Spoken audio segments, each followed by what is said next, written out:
बनाने के लिए सरकार देशभक्ति का चूरन बेचती है। बस पब्लिक बेवकूफ बनती है क्योंकि पब्लिक को चूरन पसंद है।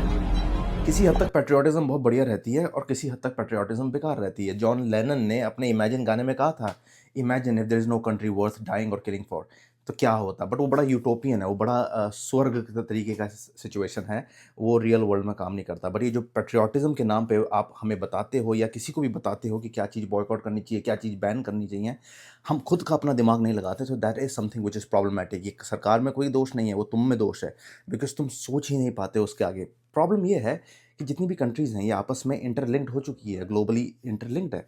आपको लगता है कि पाकिस्तान का जो सॉल्ट है, जो पाकिस्तानी नमक है, वो यूएई जाता है, उसको रीब्रांड करके वो यूएई में मेड इन यूएई हो जाता है and then it comes to India.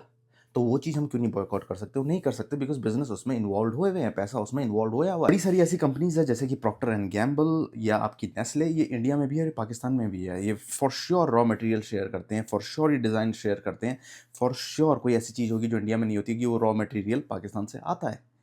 आपकी जो केमिकल फर्टिलाइज़र्स हो गए या आपके जो भी फार्मास्यूटिकल कंपनीज़ होगी इंडिया की, उस इंडिया की फार्मास्यूटिकल कंपनीज़ में कोई भी ऐसा केमिकल कंपोनेंट होता है या इंटरमीडिएटरी होता है जो कि इंडिया में नहीं होता, वो पाकिस्तान से भी आ सकता है और वो आता है।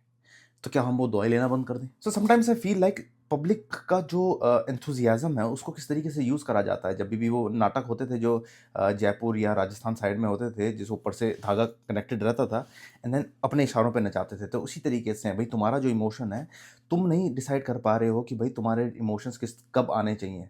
सरकार बता रही है कि तुम्हारे इमोशंस अब आने चाहिए या इस टाइम पे आने चाहिए, तो that is a problematic. Because अगर आपके इमोशंस पे आपका कंट्रोल नहीं है, then it's you are a dead person. अब सोचने वाली बात यह है कि ओशो ने बिल्कुल सही कहा था कि तुम अपने आदर्शों से मरते हो। अब तुम्हारे आदर्श तुमने इस तरीके के बनाए हुए हैं कि भाई हमने पाकिस्तान से डील नहीं करना, बट द प्रॉब्लम इज तुम डील कर भी रहे हो वैसे।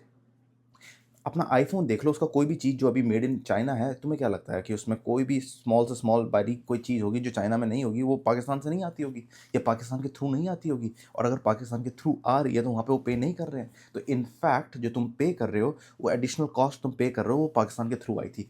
तो इनफैक्ट तुमने पे कर चुके हो पाकिस्तान को। और कभी इमेजिन करना कि क्यों थोड़े टाइम बाद वो इमोशन फिज आउट हो जाता है। बिकॉज वो इमोशन तुम्हारा है ही नहीं, वो तुम्हारे अंदर लेकर आए हैं। तुम्हारे अंदर चाहे नेशनलिज्म के नाम पे या पेट्रियोटिज्म के नाम पे तुम पे थोपा गया है कि भाई अब तुम अपना इमोशनल आउटरीच दिखाओ। इमोशनल आउटरीच नहीं दिखाओगे तो दैट इज़ रॉन्ग। भाई दिखाना ज़रूरी है, मैं समझता हूँ, I am very emotional person too, कि जो मिसाइल अटैक करिए बिल्कुल करना चाहिए था, दबा के करनी चाहिए थी। But when it comes to business, तुम क्या चीज़ बैन कर सकते हो?